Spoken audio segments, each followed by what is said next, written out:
Lei 4. Diga menos do que o necessário. Quando você procura impressionar as pessoas com palavras, quanto mais você diz, mais comum aparenta ser, e menos controle da situação parece ter. Mesmo que você esteja dizendo algo banal, vai parecer original se você o tornar vago, amplo e enigmático.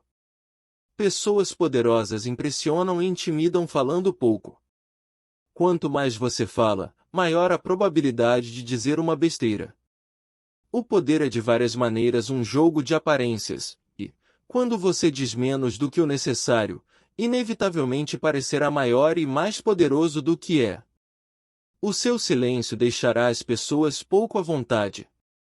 Os seres humanos são máquinas de interpretar e explicar, precisam saber o que o outro está pensando.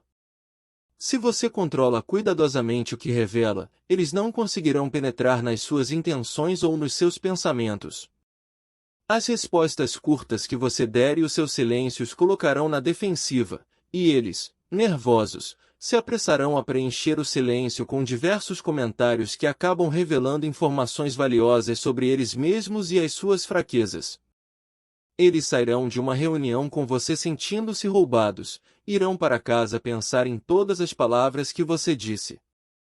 Esta atenção extra às suas parcas observações só aumentará o poder que você tem. Dizer menos do que o necessário não é só para os reis e estadistas. Em quase todas as áreas da vida, quanto menos você diz, mais profundo e misterioso parece. Quando jovem, o artista Andy Warhol teve a revelação de que era impossível convencer as pessoas a fazer o que se queria delas apenas conversando. Elas se voltariam contra você, subverteriam os seus desejos, desobedeceriam a você por simples perversidade. Certa vez ele disse a um amigo: aprendi que na verdade você tem mais poder quando fica de boca fechada. Falando menos do que o necessário, você cria a aparência de significado e de poder. Também, quanto menos você diz, menor é o risco de falar uma bobagem ou até algo perigoso. Em 1825, um novo czar, Nicolau I, subiu ao trono da Rússia. Imediatamente houve uma rebelião liderada por liberais que exigiam que o país se modernizasse, que suas indústrias e estruturas civis se igualassem às do resto da Europa. Esmagando brutalmente esta revolta, a insurreição de dezembro, Nicolau I condenou à morte um de seus líderes, Kondratí Ryleyev. No dia da execução, Ryleyev subiu ao patíbulo, a corda no pescoço. O alçapão se abriu, mas, quando Ryleyev ficou suspenso no ar, a corda se rompeu e ele foi ao chão.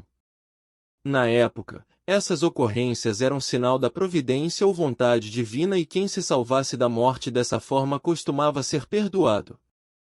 Quando Ryleyev se levantou, sujo e arranhado, mas acreditando que estava com o pescoço a salvo, gritou para a multidão: estão vendo, na Rússia não sabem fazer nada direito, nem mesmo uma corda. Um mensageiro seguiu imediatamente para o Palácio de Inverno com a notícia do enforcamento que não tinha acontecido. Apesar de irritado com essa reviravolta frustrante, Nicolau I começou a assinar o perdão. Mas aí, Ryleyev disse alguma coisa depois deste milagre. O czar perguntou ao mensageiro. Senhor, o mensageiro respondeu, ele disse que na Rússia não se sabe nem fazer uma corda. Nesse caso, disse o czar, vamos provar o contrário, e rasgou o perdão. No dia seguinte, Ryleyev foi para a forca de novo. Desta vez a corda não se partiu. Aprenda a lição: as palavras, depois de pronunciadas, não podem ser tomadas de volta. Mantenha-as sob controle.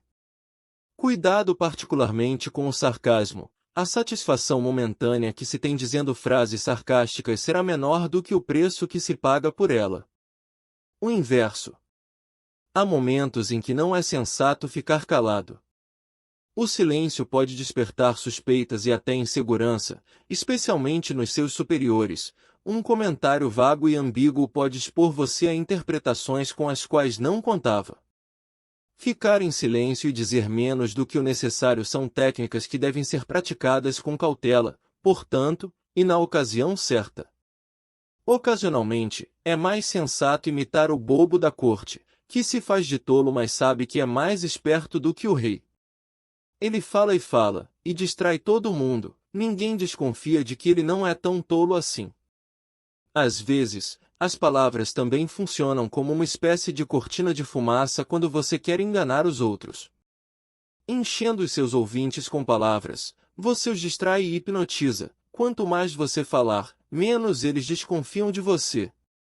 A verborragia não é percebida como maliciosa e manipuladora, mas como sinal de incompetência e ingenuidade.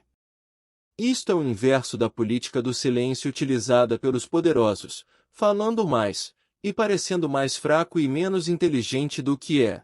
Você pratica a dissimulação com muito mais facilidade. Não abra a boca antes dos seus subordinados. Quanto mais você permanecer calado, mais rápido os outros começam a dar com a língua nos dentes. Quando eles movem os lábios e dão com a língua nos dentes, eu posso compreender suas verdadeiras intenções.